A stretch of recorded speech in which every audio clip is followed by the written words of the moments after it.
I think the strongest point about C9 is that the rotations are always solid. Their laning is obviously very good, but they always seem to out-rotate other teams, and that's kind of where they do like all their winning from. Coast has been playing Wombo combo strat. They just pick AoE champions and try to synchronize and win off team fights. Their early game is normally good. They can team fight pretty well, and the solo lanes are pretty strong as well. So I think everyone in their team is individually pretty good. They just have to find a way to work together. I think it's just really important for us to excel in our team fights because they obviously have a really strong point in their team fights, and if we can kind of surpass that, then we'll do really well. Welcome back to week 4 of the NA LCS. We will see who can get the team fights going in their favor in just a few minutes when Cloud9 faces off against Coast. First, taking over the co-caster chair for our next 2 games, Sam Kobe Hartman-Kensler. Thanks for joining me. Me again. Hello, Riv. Hi. It's been so long. We want to check in with what you've all been saying. Earlier, we asked you what has surprised you the most about the NA LCS and why. And the responses have come rolling in. MT Molchan says, the most surprising thing this split is how comfortable and funny all the players and the coaches have become. I think that has a lot to do also with it's the beginning of the split, so they're not really feeling the pressure towards the end of the split where they have to really fight to stay in yet, and everybody's really having a good time so far. It's the first day of school. You're not failing anything yet. There's no test. Everybody's happy. Only Pantheon, our next tweet, says, support Vicious. From the jungle to the bench to the mid lane at level 3, I don't think anyone's expecting these changes. How can you not be surprised by Saint making a comeback from retirement as well, following up the comebacks of Hotshot and Chowster? I guess we should have seen the pattern. At IMB Sign says, definitely Bjergsen. A juke here, a juke there, outplay here, an outplay there, and chains everywhere. I have to say, I'm not surprised by it because I was expecting that coming in, but man, he's definitely onto something there. Bjergsen has been showing up huge. And he doesn't even need LeBlanc to do it still. He's going to be getting that high kill probably in the rest of the season. Thank you for all the responses. Be sure to keep them coming along with your highlights from today's games. You can send them to @LOL Esports and be sure to use the hashtag LCS Big Plays. Be sure to use that hashtag. Now let's send it over to Freak and Jet at the analyst desk. Thank you very much, Riv, and we're also joined by TSM's top laner, Dyrus. How you doing, man? What's up, guys? So you come off of a pretty convincing win, a bit of a slow start, but you really turned it on once you came into mid-game. Is that the TSM plan? Do you guys wait for team fights or what?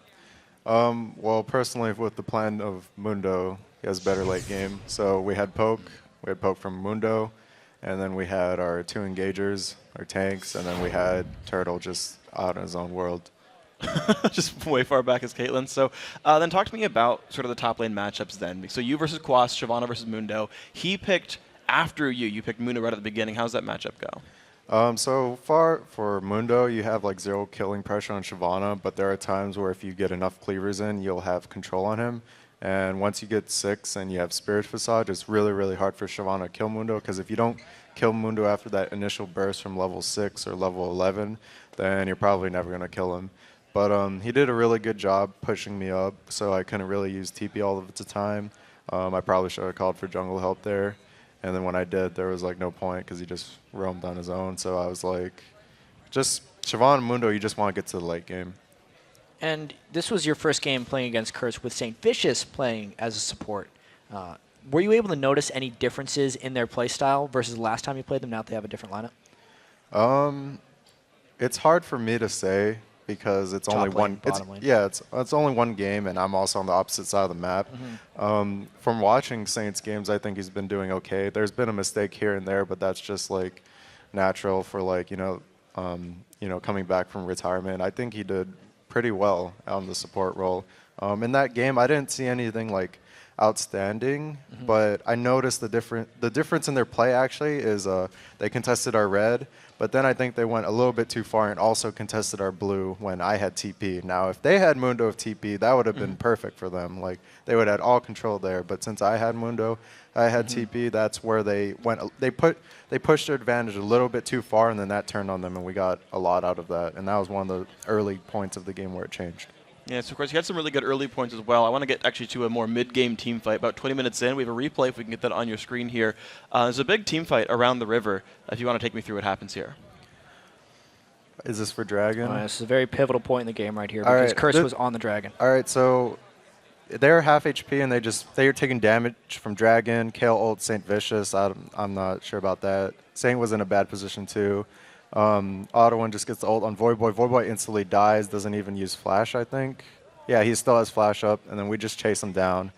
We're actually a little bit ahead, so just that much, like where Shyvana can't really do much more because it's Mundo. It's just, I don't know, it's just too overwhelming, just Mundo. Just running through. And I'm actually a little curious now, since you guys have had so much success with Bjergsen in the mid lane, what was your team communication like before that fight? Reginald seemed to call everything in the past. Who was calling the shots right there? We talk as a team. We actually talk way more because since no one's shot calling, we need to communicate with each other, find out what we're doing. So, like, I'd be asking Oddone, when's Dragon? You know, you need to push up top before Dragon. And then it's like, oh, wait, he's not even top lane. Forget about it. Go help middle, you know. Just keep on talking, and then, like, all right, I'll TP for Dragon. Then he's like, oh, no, we need you here. So I'm like, all right, I will just walk down. And we were a little bit late on Dragon. Like, they had all the control early, but they didn't make use of their vision to the fullest extent. They could have waited for us and just engaged on us instead of, like... But even then, that's hard because we have Mundo and Nidalee, and we had a lot of poke, and we were a little bit ahead. Yeah, is that communication structure ideal for you guys with everyone kind of talking and pitching in? Or would you rather have maybe Bjergsen graduate to being a primary shot caller? Which one's better for you guys? Right now, I can't tell, but it seems pretty like decent with like all of us talking. We're still trying to figure that out. You know, Reggie's told that to us. We need to have like someone who has the end say because in closer games and more pressured games when we go against higher teams like C9 or a European team or any other Asian team that's going to be playing at a higher level, it's just going to be like talking all together is not going to cut it. We're going to need those split-second decisions. Once everyone gets nervous. Yeah. So we're still figuring that out, but I think that's one of the things on our priority list. Okay, so actually talking about Reginald, after the game he tweeted out that he thought you should be the week's MVP. How do you feel about him giving you that? Personally, it's not me playing good. It's just if I ever do good, it's because the other top laner underperformed.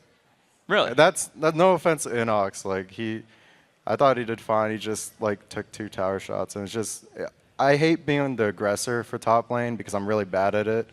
So I like playing the passive side. So it's a lot easier for me. And if they make a mistake, then that just puts me ahead. And the reason why I got all those kills in the first game was because Shyvana AoE, build no damage, and just outscaled Renekton. And then this game it was Mundo outscaling Shyvana. But Quaz played the lane very well.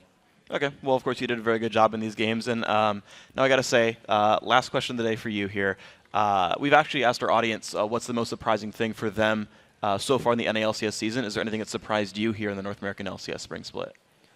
Well, I guess the first thing is we got all these wins, and we only lost once, and that was our first game. And I felt like if that wasn't our first game, we could have. Well, we actually played that bad. There's no excuse for that. I think that the biggest surprise for me was I didn't expect CLG to have so much swap ups because of problems, and I was actually quite impressed that Chalister played really well. So that was my big surprise for all of LCS, that Chalister played amazing. Awesome. All right, Darius, thank you very much. Congratulations on maintaining your first place here in the North American LCS. And, of course, we'll see more of you guys throughout the season. But, guys, we got more games today. Send it back across the studio to Riven Kobe. Thank you very much, Freak. It is time for our next matchup, and that is Balls and Cloud9 versus Zion Spartan and Coast. And these are two teams that are coming from very different places here. Cloud9 came out punching after their loss to TSM in a decisive win over XCG. On the other hand, Coast was handed a 5th straight loss by Dig. And while a lot of focus will be on Shifter and High, it seems like the jungle will be critical to this matchup as well. You have to be impressed with the way that Meteos is playing. I mean, his score on Lee Sin so far is flawless. He's got a combined 10, 0, and 41 in those last 3 games as Lee Sin.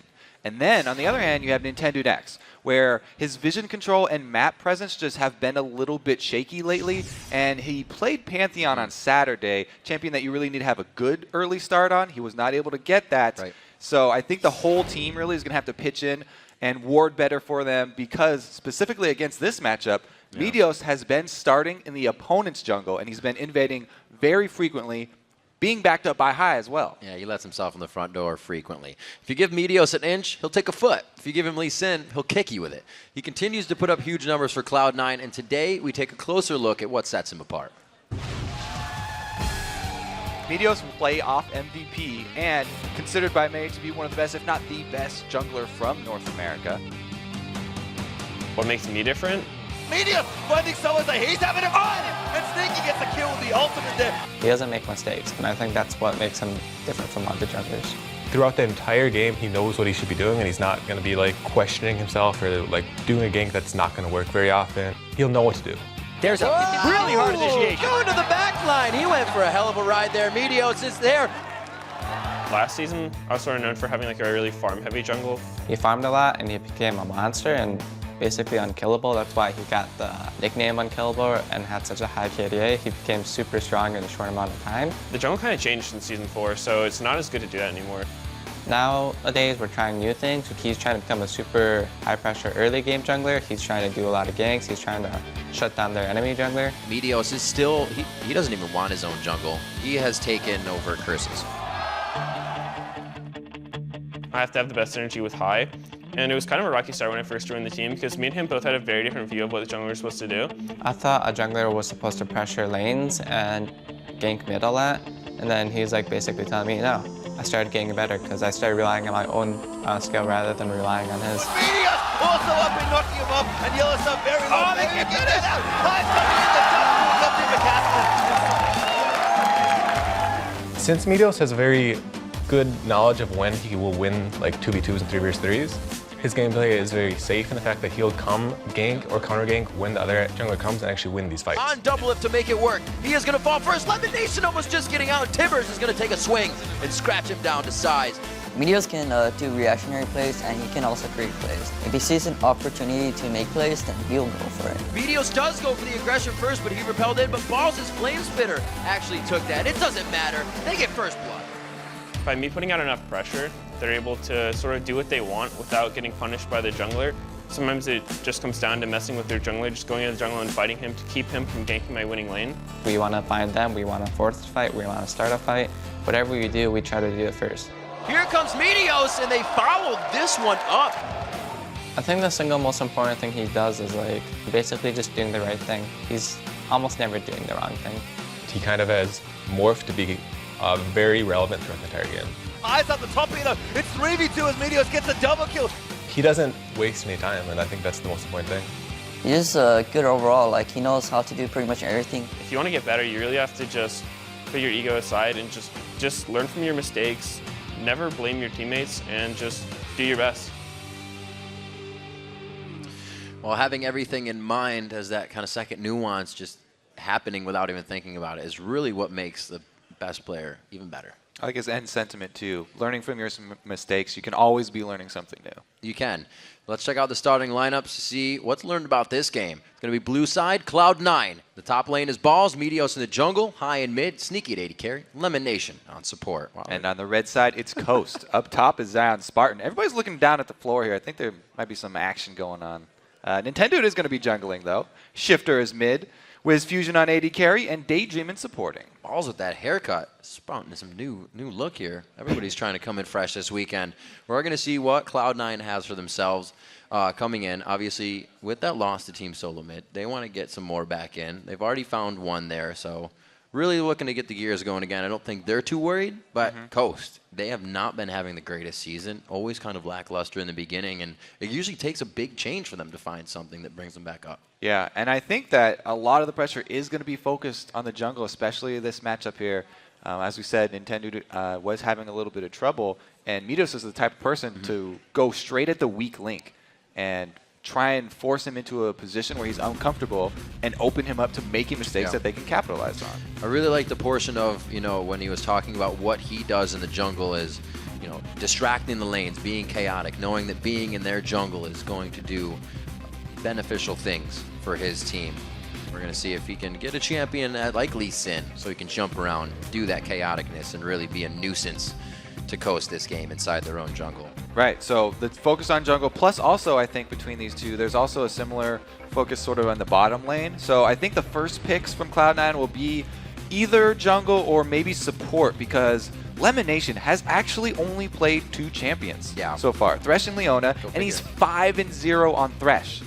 So, well, never mind. Thresh is banned. We still got that Leona to look at. Daydreamin has been playing a few of the same champions as well. He does have that Lulu in there. You may see coming from his side. Shifter, we've seen him playing some pretty crazy champions, trying to bring out the 3-time Katarina. Didn't work. Ziggs, Kale, LeBlanc, Nidalee. He's got a big champion pool.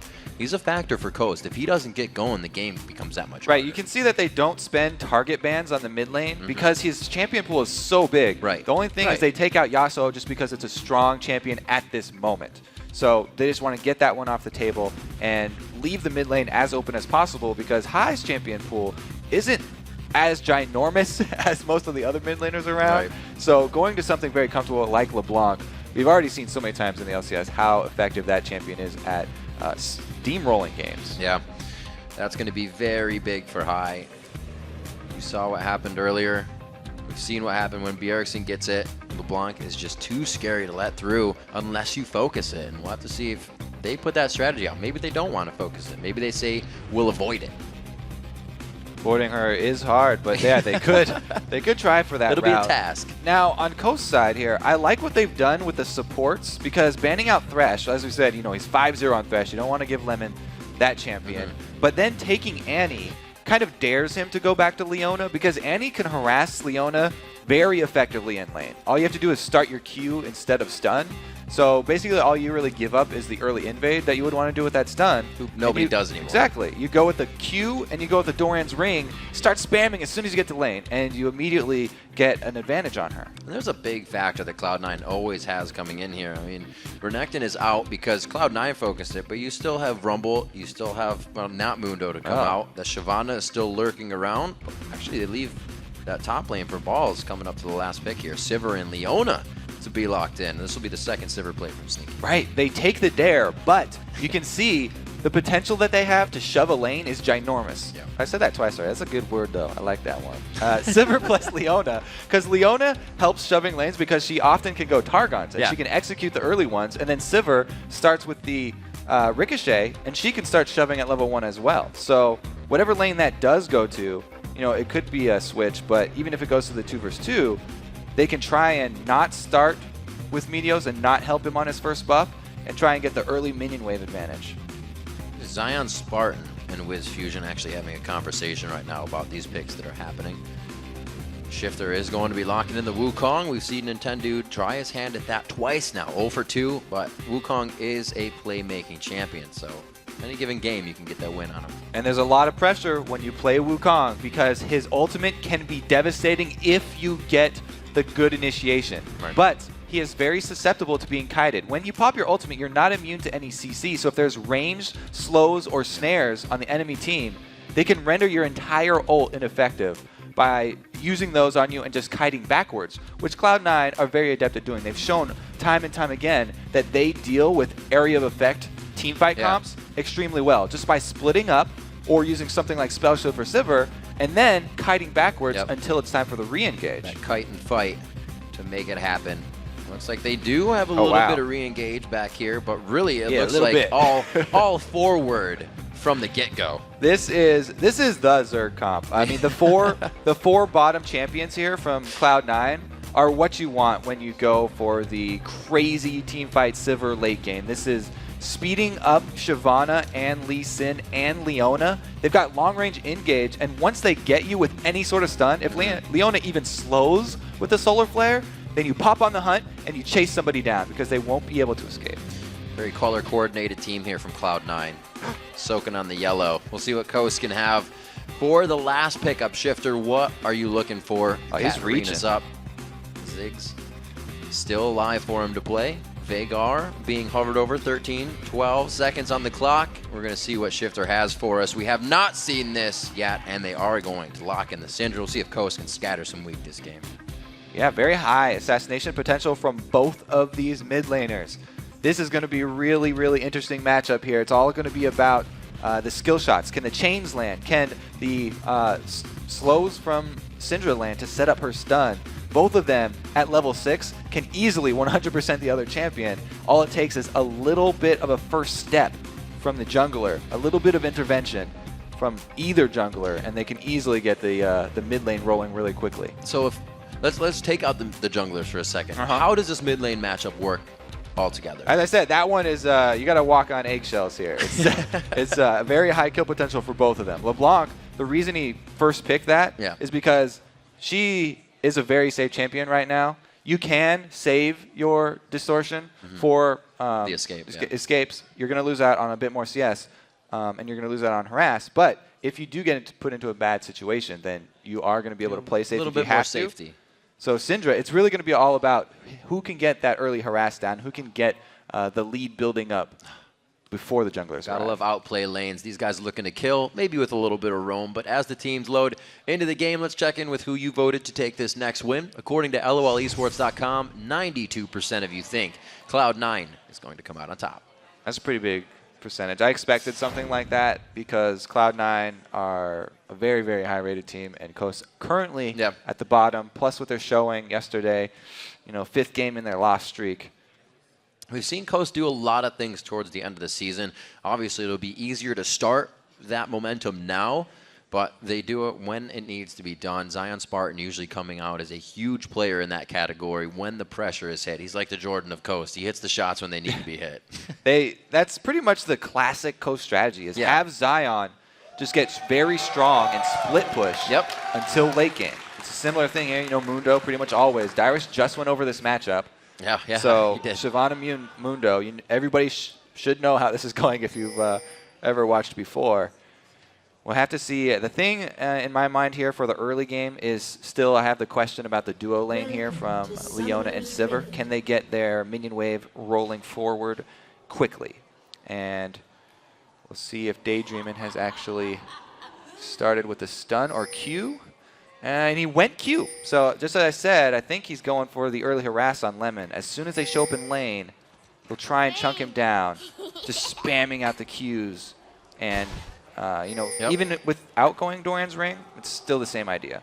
It's a good choice. We've seen Lemon Nation and Sneaky play a lot more aggressive than previous splits. Usually Sneaky was on the utility, the Ashe, the something that brought something else for the team. But now on kills, or a killing champion, one that can really put out that early game damage, it's different. It is different. I like the point, though, because Sivir helps not only in team fights, but as Double Lift said before, the reason CLG was using it earlier today, she helps you get around the map to the objectives faster. Yeah. So when you can make those map movements and cause the enemy team to have to react to your first plays, then you get the first step, and that's how Cloud9 like to play the game. They always like to be in the driver's seat. Just finding utility in different champions with a bit more strength. Lemon Nation's going to go ahead and waltz this one in. Just say hi to Wiz Fusion real quick. Real bold. We'll see High returning back to lane. He'll walk over a ward that was previously placed by Coast as all the early wards just getting laid out right now from the trinkets. And both junglers starting with the opposite buffs from the duo lane so that they can allow their AD and support to try and fight over those first waves and fight over the experience to get the early level 2. Brush control. Lemon Nation looks to grab it, but the ward goes down quite quick from Daydreamin', and you're right, Kobe. It may not be the W, but they are getting the quick push on the lane here. Yeah, they definitely jumped for it. Really, the tell is the second wave when the first melee goes down. Very early aggression coming in from High. Shifter down to half HP, already coming in on the second wave. High looking to make this one aggressive, and he still has Ignite up. Yeah, High going with that Flask as well means that as soon as he takes any harass, he immediately starts drinking because he has so much regeneration, but very little max combat stats. He doesn't have max health. So if a gank does come in, he's still very susceptible to being 100%ed. Yeah. A little bit of regen during the gank isn't going to help as much as the max health. So Lemon Nation doing what we thought they would, just getting this wave pushed up a little bit and patiently waiting for it to come back. 12-9 in that lane as nobody's really taken too much aggression. Daydreamin's been holding on to pretty much all of his mana so far, not harassing. I'm very surprised at that. I think it was because the early lane, or the early minions went over to Sneaky. But man, in the mid lane, High is doing his classic early aggressive lane. Bjergsen talked about it so much how, he learned, even coming from Europe, the mid lane mecca from High. Here we go, in the bottom, a little bit of harass. Nice boomerang. Meteos making some action happen at Wraiths. We did just hear him say he doesn't really move on something unless he knows it's going to be effective for the entire team and himself, and he's still giving Tendu a hard time here. Gets the cripple down. That's going to be the clone now. Is he going to be able to find the force flash? No. Hit the Q. Hit. Aw. So it's good to not take it because he got communication from high. Shifter was even half a screen away. Just because he had half a screen lead, that few seconds means everything in the early jungle fights. And even though Meteos would have the advantage 1 versus 1, in Nintendo, he doesn't want to go for it. Oh, he does get the backline to Wiz Fusion. Quick Leona passive popped out by the boomerang.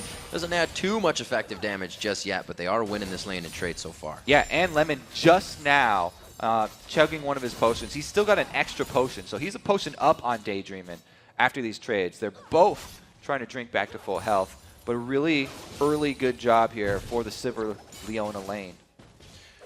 Wiz and Fusion. Wiz and Daydreamin', rather. Still trying to do what they can here. They're only 3 CS behind. Wiz, we've seen him have bad games. We've seen him die twice before the first 2 minutes in the game, but he still can come back. He is a very constant and methodical CSer, so he just usually has a hard time in the late game when they focus him in every fight. Yeah, I mean, they're having a little bit of struggle so far. I mean, there's these 4 minions right here will boost up Sneaky above him, but it's nothing insurmountable yet. Here comes Meteos for a very deep dive. Yeah, the Ignite goes on. They've been calculating this one for a while. Meteos is going to stay in, and not enough damage to take down Zion Spartan as he walks around. They the lost turret. all their health, and Nintendo's coming in for the counter gank here. Shyvana should see him from the ward. Takes her time backing off because they dealt so much damage to Zion. There's no follow-up from the laner. Going on at Daydreamin', very nice attack. Sneaky not really able to go out with anything, just using the boomerang blade there. It's on cooldown, so it's a little deterrent from getting damage on the turret. Cloud9, Sneaky's got to be careful now. He's definitely losing the damage trades. Daydreamin's got his stun, but Sneaky has spell shield, so he's holding on to that one, and the stun would have to be right next to him, have to be instant to catch him off guard. Yeah. Otherwise, you know, he'll probably just be using that on Leona to peel for Lucian. It's a scary thing. They hit the stun, it's good to go. You get the shield, and you'll see Lemon Nation on Wiz Fusion in a few seconds. That'll probably be first blood of the game. It's a 200 gold lead just from what's happened. A little bit of that countering by Meteos in the jungle, but nobody has a real definitive lead just yet. And you can see that Meteos doesn't want to give up on that counter style. You know, even though he wasn't able to make anything happen from the early invade, he's purchased a bunch of wards here.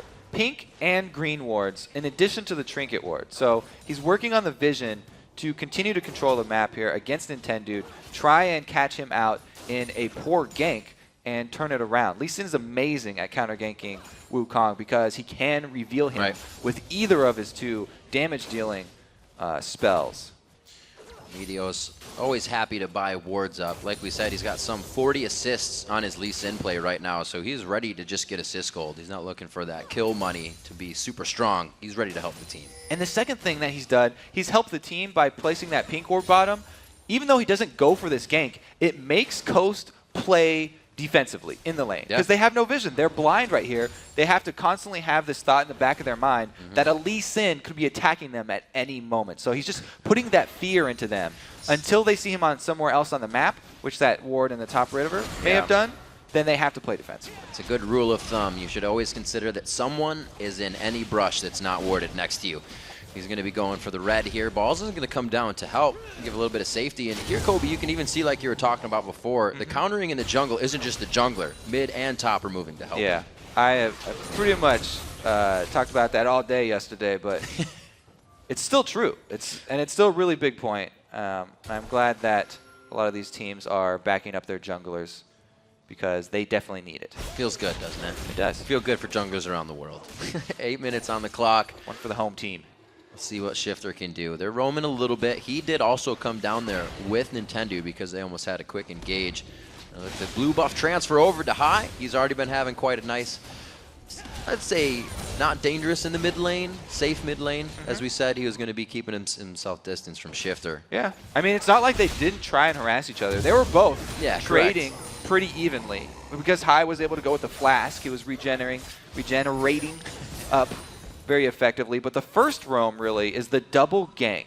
The jungler and mid going down bottom. It's been called out by Cloud9. That's great. So just the fact that Cloud9 was tipped off is enough to stall Coast in their movement. And now you have to make the best of this bad position. Hey, we've got 4 people down bottom. What do we do? Do we go for Dragon? Do we get a turret? We have to make something out of that time or it's all just wasted money. See, Ball's playing this a little bit differently. Dyrus, when he was playing Mundo just now, was able to take down a Shiv 82-56 in this top lane here. Meteos making a second appearance, but not yet. Okay, now he did. Okay, I have to say that it's very dangerous to go for this again here. They have the Ignite, though. He burned him. I don't think they care that it's quite dangerous. There it is, the kick coming from Meteos, the first blood. Again, methodically done. So the thing, though, that I was trying to point out is that Coast, with that roam down bottom, they sent all their resources down there. It made Cloud9 confident that they can make a play anywhere else on the map. And even though Meteos sat in that bush for a while, they knew there was no possibility of anyone coming to Mundo's rescue. So they had the confidence to make the turret dive, and Coast didn't get anything with 4 people down bottom. They should have been able to take an objective, either Dragon or the turret, because they even saw the duo lane recalling, but they decided to back off, and it seems like a wasted opportunity. Everything that they had on the screen in front of them told it was going to be in their favor. Level 8 balls to a level 7 Scion Spartan. They're just playing what the book's telling them right now. Good damage onto Shifter in the mid lane. High trying to keep that aggression down. He's gone for 2 Doran's rings. The Shifter's Chalice in the mid lane. Yeah, I want to call back to the video, too. Where Meteos was talking about not wasting time as a jungler. It's always going to count. Just walking around, if you're walking one way and then you cancel whatever you're doing, and you have to walk all the way back, that right there, just wasted time, is a mistake. So a rotation like that takes a lot of your team's time, not necessarily flashy. It doesn't get called out on the screen or anything, but you are losing out. As we saw, High was able to shove the mid lane in, and they lost minions to the turret, and there was effective gank top. So those little things all add up. That was some nice ward killing right there. Stylish ward kill. Quick just process of thought, right? We would have been like, oh, I'll get that ward later, but he knows he can get in, get out. That's what Meteos is thinking all the time about the next step and what he can do to give his team the advantage. We're looking at 11 minutes on the clock and a 2,000 gold lead. Yeah, you kind of feel like a gymnast on Lee Sin. I think Jat was the one who was talking about the jungle gym. Whenever you get wards everywhere, and you can just feel so free because you're such a mobile champion with a safeguard. Oh, now he's coming in bottom, but he's sitting on a ward. He hatched that right out, and seeing the vision of the behavior of Wiz Fusion and Daydreaming right now tells him that, so he's going to get a little bit of experience from the golems, maybe come back for the lane gank, but that's already warded as well. And I got to say, Coast is keeping some good deep wards in the side of C9 in the bottom jungle. Yeah, the bottom lane here is warded up all over. And it's because it's such an explosive lane. They've got the supports post level 6. Leona and Annie are 2 of the highest skill potential supports here. Either of them landing the chain CC would be pretty much a dead AD carry here if there was any jungler to join the party. So both teams want to get full vision of that area. If a bottom lane goes down, it means an objective after. I mean, that's easily going to be a dragon, or it could be some turret damage, because those are the weak turrets. They might be able to make something happen with Scion Spartan. He is having trouble in that top lane, but the teleport could kind of give them an edge here in what happens at that dragon. A lot of pings going down in the mid lane. A pink just put down by Nintendo Dex there. So C9 is also privy to that area being covered by Coast. I like how that one ward that Meteos saved with 1 hit left on it too. Still doing a lot of work for Cloud9. Yep. Definitely getting a return on investment from that. They're going to head up. They got timers on this as well. Nintendo, do they have the ward on that? Actually, they're going to go ahead and call this down. The movement of Coast in the bottom lane calls the mid lane back in. This is a really great call this time from Coast, because they knew that Meteos has the red timer down for Coast, so he's like, yeah, let's continue to invade, take away a red, another red. They say, okay, we're going to answer that with Dragon. But mid lane takes a lot of damage. And you can see that got really dangerous, but that's what you were just talking about, Kobe. They wanted red, and they second-guessed it. They backed off because they saw Dragon happen. And they might still fight over that red. Cloud9 actually have the positional advantage because they're in the bushes first. Easily grabbing and making it look like their side of the jungle, too. Coast can't do much to get back in. You still got balls pushing Scion Spartan into that lane. That wasn't actually red. We were tricked. It was just the babies that they left there from the last invade. So scratch all of that, mind games. Just kidding. We're still trying to get an advantage here in the top lane. Lemon Nation taking a drop in the bottom. It's going to be onto Daydream, and they had no idea this was coming. The aggression in the top lane really giving everybody a look to the mini-map, and they tunneled a bit there. Yeah, they burned Scion Spartan's flash up there, and he's going to have a really tough time sticking around. Some jungle support has been called in so that he can farm freely. You Daydreaming just jumped in his chair there. Did not expect that coming from the side of Lemon Nation. I don't think anybody did. 14 minutes on the clock. We're seeing now that Cloud9 is trying to put a little bit more gold in their pocket with these initiations. All right, I want to go back to that lizard thing one more time. Let's go back. It was the right time for it to spawn again. You know, every 5 minutes red buff comes up, so I was like, yeah, 12 minutes. They timed it well. Meteos, I think he assumed that they had cleared out those baby lizards, and that's how I'm going to save that one. But now, top turret being double down. mind games will leave it down, so when they go for it, they're tricked. Yeah. So Nintendo's next level already. But now that the top turret and the mid turret are down, pretty much that whole side is C9 territory now. So they are free to ward it up. And with Dragon not on the table, there's not a lot to answer down bottom. So a lot of more plays could be made from this upper side of the map for Cloud9. You see High's build, not the fiendish Codex at first. He's trying to match that power that Shifter can put out with a needlessly large rod right away. Just Wukong showing in lane right there. Probably saved a little bit more damage for Syndra. Good hold on Daydreaming for the stun there. He's just hanging out. Oh, Scout of the Week! The ultimate comes out. The Ignite is there. Not going to be enough. You can tell how touchy this matchup. It's very touch and go. Okay, down bottom. Support fight. Touch and go indeed. Support fight. Let's go. They've got little mittens on here. They're I was ready for that smacking each other with a wooden sword and a little teddy bear. Doesn't hurt that much. With Meteos now in the bottom lane, that vision is going to give Nintendude and Shifter a little bit of freedom here in the mid. They split the map wide open, but they're losing the third turret of the game for themselves. The outer three have been taken down. Cloud9 looking to move up a little bit more. So the next thought for Cloud9 probably going to be continued vision, at least in this jungle. But if they try and bite off another objective here, the blue buff, without their mid laner, they would definitely lose, and we'd have a repeat situation like we saw in that TSM game, where they actually had the numbers advantage. And oh, just kidding, you don't have to fully invade. Womp womp. Meteos beats out Nintendude in the Smite Wars. Looks like Nintendude smoked first as well. Smoted. Ignited. Now, like I'm going to leave it as a Ignite. 16 minutes on the clock. We have a 2.4 thousand gold lead coming in for Cloud9. They look to be 2 turrets ahead right now. Sneaky's he's saying I'm a little too far up, even though we have an entire security system around me right now of wards. Plus, he does have the flash up, so he's got his escape, but doesn't want to burn that just for a little bit of tower damage. Got a lot of minions to farm in that bottom lane. He needs to get down there with Meteos. I like how Coast are getting vision back in their own jungle, though. They know they've lost all the turrets up in this top side, so they're putting some down. What a move by High. Pretty sure he got the Wraith right there, too. You saw the animation go over. He was just waiting patiently in the wing there. Not really to kill Shifter. He's just trying to give him a hard time, and he's been doing that in lane. They're actually quite close and even in this lane, 128 to 131. So kudos to the play of both of these guys. Yeah, really the difference is coming from the build path. Shifter, feeling the heat early, has gone with Magic Resist with that early Athenes, whereas High is just going straight up damage. He wants to rush the DFG, as usual from Syndra, or from LeBlanc. And he wants to be able to blow people up. Now, I love that build specifically against Wukong, as I said, because ranged harass really, really hurts out Wukong. If you can silence him and lock him down before he's able to get off the initiation, then that is a giant win for your team in the upcoming team fight. See if they can keep protection onto, I don't even know if they need to try and keep protection on Sneaky. He can really get himself out of anything. On the Hunt's going to be on, Spell Shield. These guys are fit for these fights that Coast is going to bring to the table. Yeah, the bottom lane is feeling very confident, so they're leaving them to their own devices, and they're going to the side of the map that we said they had a lot of control over. They're trying to make a play in this map that they've opened up top. Simon right by Zion Spartan. That was a nice duck by him, but I don't think he's going to live throughout this one. Meteos is going to come in and get that execute on the Sonic Wave. So there's the play. They're able to capitalize pretty much how they laid it out, but the answer from Shifter is canceled.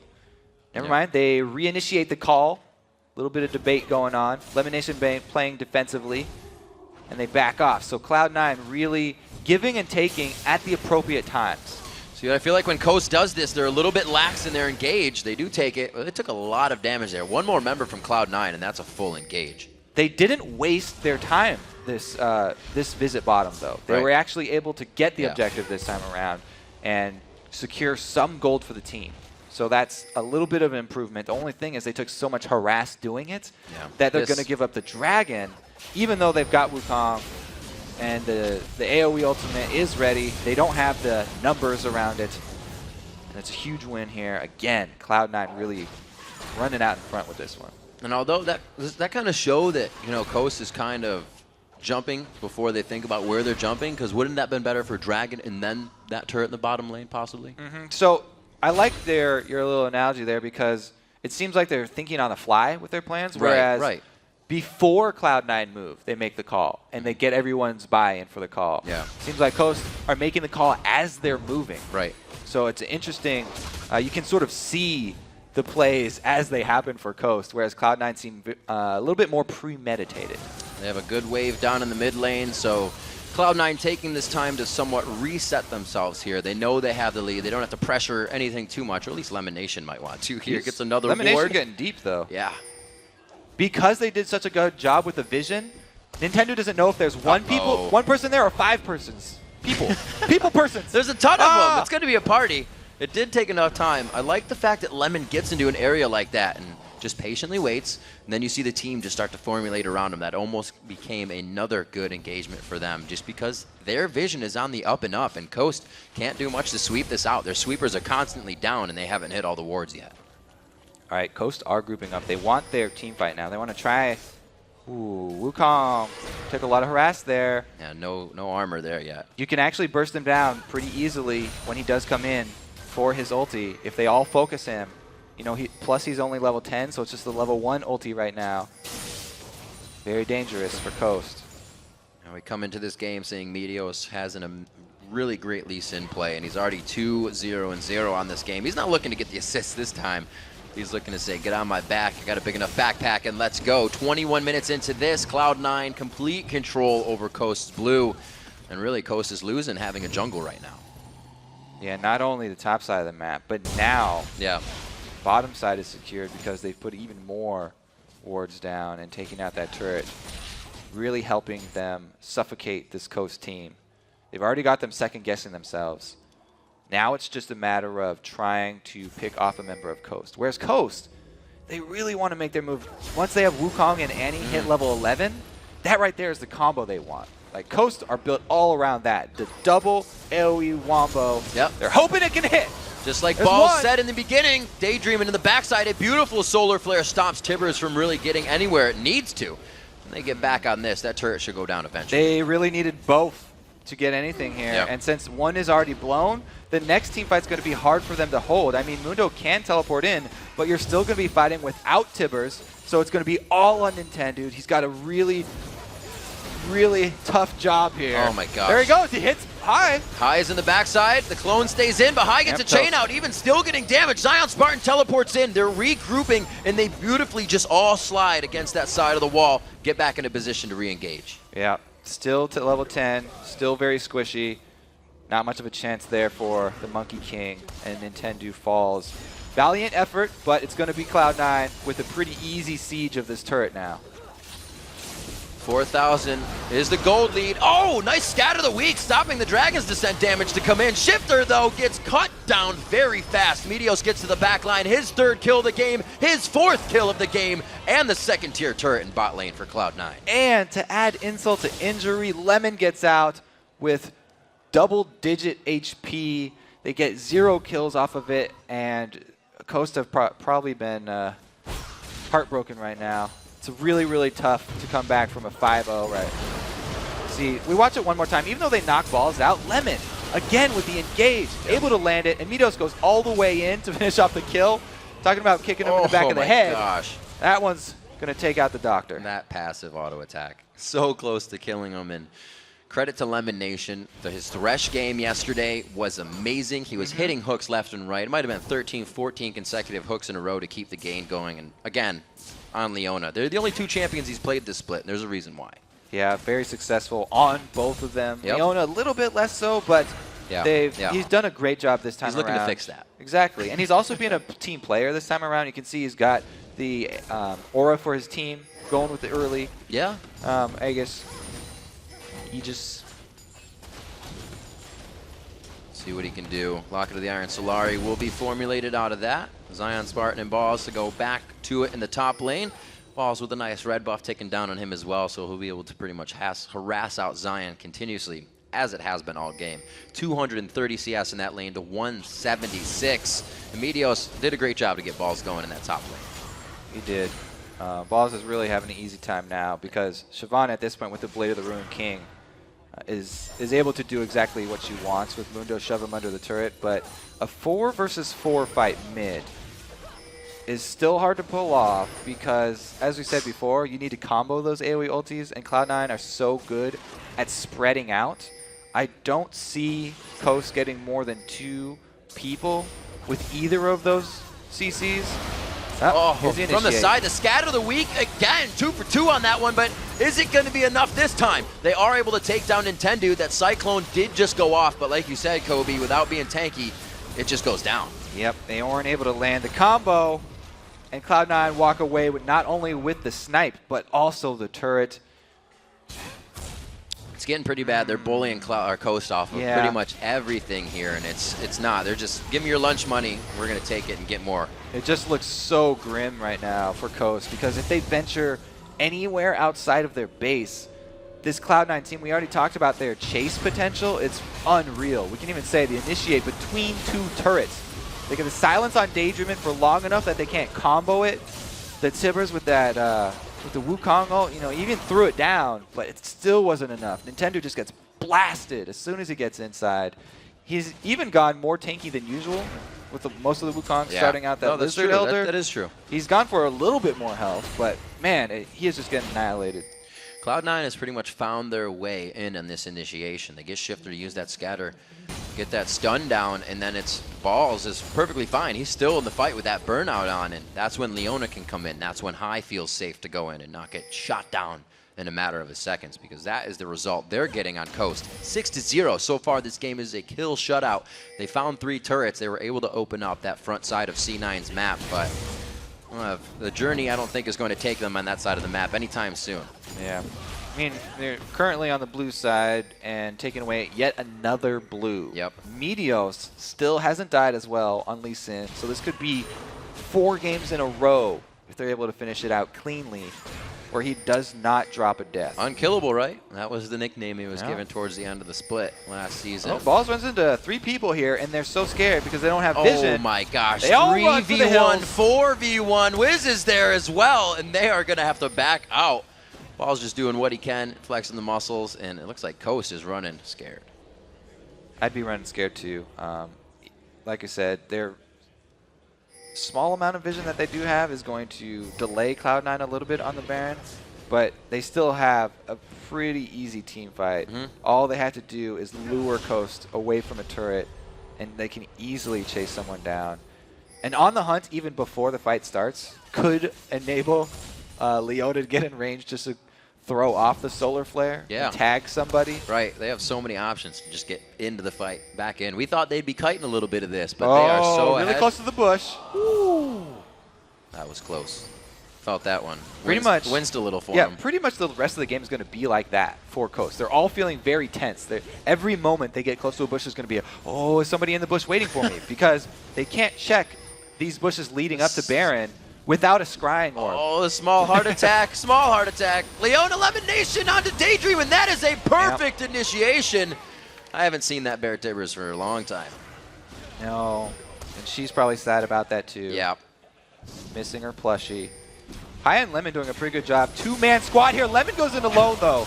It's the gap closers. Again, the weak, but they can't do it this time to Balls, and he's right into the fight. A beautiful 4-person Randuins. They're all forced to scatter here, and everybody's health bar is getting shut down on the side of Coast. Cloud9 focusing now into Zion Spartan. They're going to have 3 onto that beast. It's going to take a while here. Just get your popcorn. Start eating a little bit. He might even get away. It's going to be the extended version. Oh, High with the flash follow! Oh! Short-chained.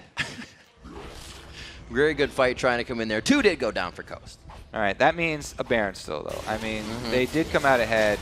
It would be pretty dangerous for Coast to go contest, but Wiz Fusion might be able to do it here. Ooh. There's Oh, a High's Sheen. going There's a Sheen. down. Is he in range for the Q? I don't think so. Whoa, Daydreaming. Throws down Tibbers in the breast. Teleport! There comes the Baron. Where's Nintendude? He is all the way in the base. There will be no smite here. A great kill coming in from Zion, though. Kobe, this could be bad. Double kill. That's going to be sneaky on the bottom side that we didn't see coming in. They may be able to turn here. Cloud High is so close. He gets the chain, the triple for Sneaky. A very scattered fight they were able to pull back together. Just barely able to cash in and get that Mundo kill, but they had to abandon the Baron at around 2,000 HP. As a jungler, Midos really wanted to finish that one off, but Mundo teleporting in is the big part of this fight. You can see him come right in, daydreaming, he's talking with the rest of the team, stuns him up so that everybody's left in the pit with Zion, and Mundo's just running a rampage, trying to choose which person to go after. Sneaky makes quick work of the Lucian by himself, and then comes to save his two teammates, adding the damage to be able to burn through this tanky Mundo. Now they did stop the Baron. Yes, they did. We didn't get a picture-in-picture of them going to do it again. But right now, it's like they already have Baron compared to where Coast is at. So this is going to be already a tough matchup. We see that Sneaky's actually going for the, not the Static Shift build, rather, on Sivir, but the Phantom Dancer. A lot of ADs have been switching to that. The Phantom Dancer definitely going to help them out.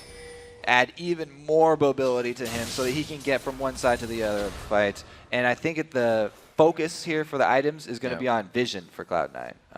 They definitely want to upgrade their sweepers, as many of them as possible, so they can get the Oracle sweep, which basically gives you double the value of your sweeper because you can cover at least twice the area, being able to walk around once you have that Oracle's Elixir vision for a few seconds. So great game by Balls in the top lane. He was really just given a kickstart by Meteos, and he took that to himself in the 1v1 in that top 279 to 214. Everything and every advantage they have allows them to do things like this so calmly and cool-headed that they don't even have to try to engage, waste anything to get out of that. And as long as we're looking at items, I do like the Banshees on Meteos because he won't get caught in the AoE stuns if those are the initiations that are going to start out. So he can pull off the play for Lee Sin. If he needs to counter initiate, like kick them all back, if Annie and Wukong, ever do get a good combo, you can block one of them and try and get a quick kickoff to spread out Team Coast and interrupt the combo that they want to put off. Combo breaker, if you will. Yeah, I believe it was Zion Spartan that said earlier Cloud9 has some ridiculous rotation. They're always communicating with each other, and it's shown. I don't know when the last time Coast has got a blue or a red buff or the Dragons coming out here. We're 31 minutes into the game, completely in the driver's seat, and 12,000 gold in the lead. Cloud9 looking for a victory soon here. Yeah, I mean, this is the advantage of running the very high mobility team fight champions. They can run all over the map, grab each objective, and then by the time they get back to Baron, they've got complete vision control, and they force Coast into a bad spot, once again pulling them out of the base, making them fight away from turrets.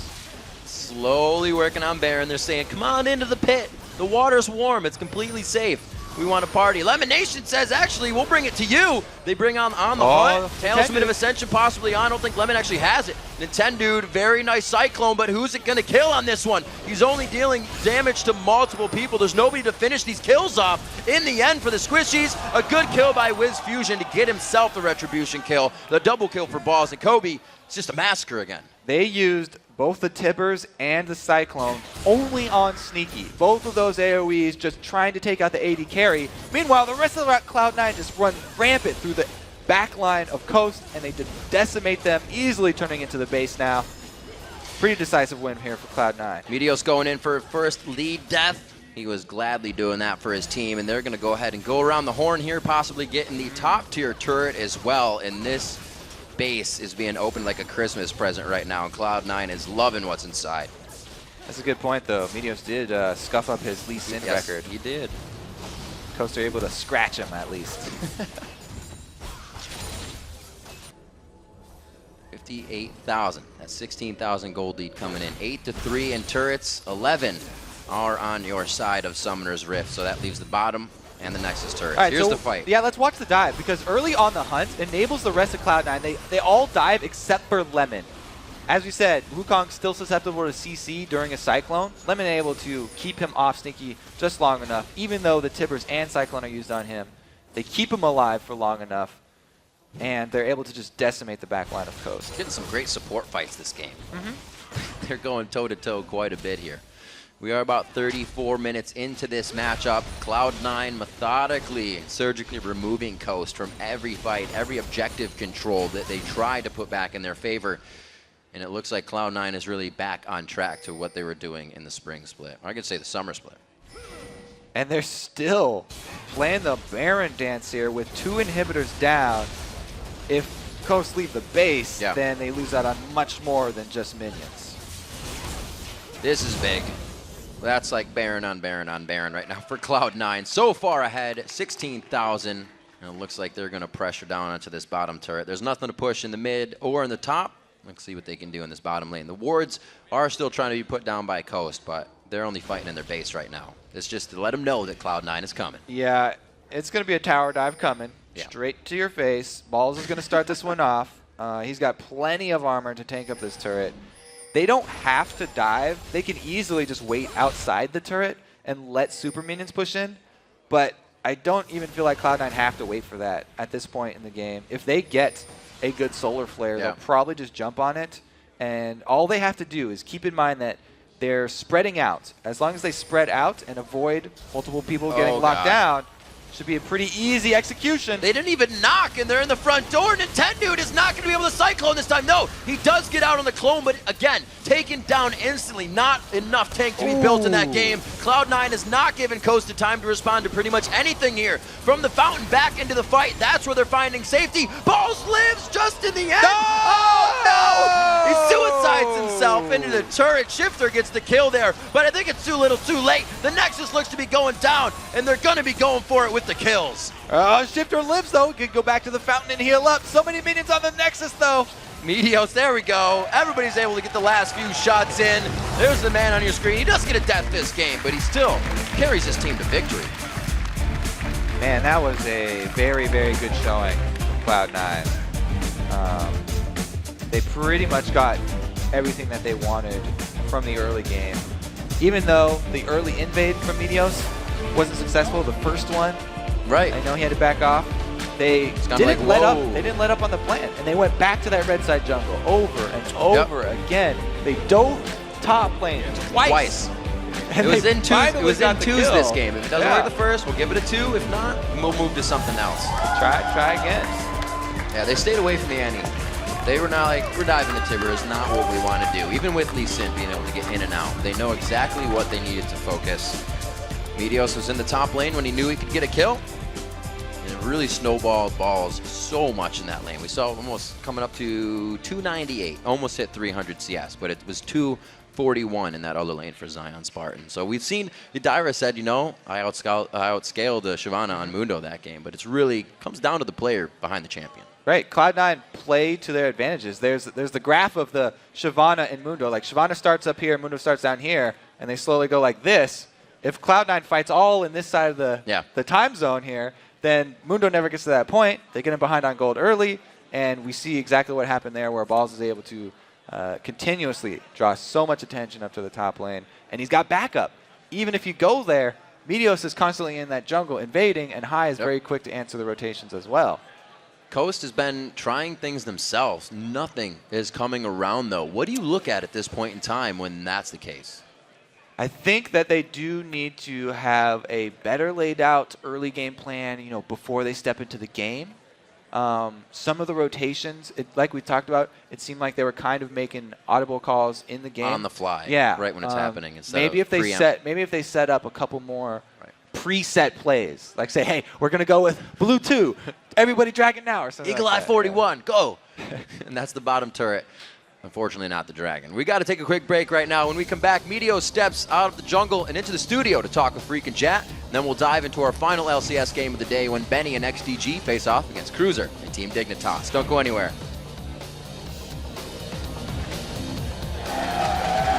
Want to party. Lemon Nation says, actually, we'll bring it to you. They bring on the hunt.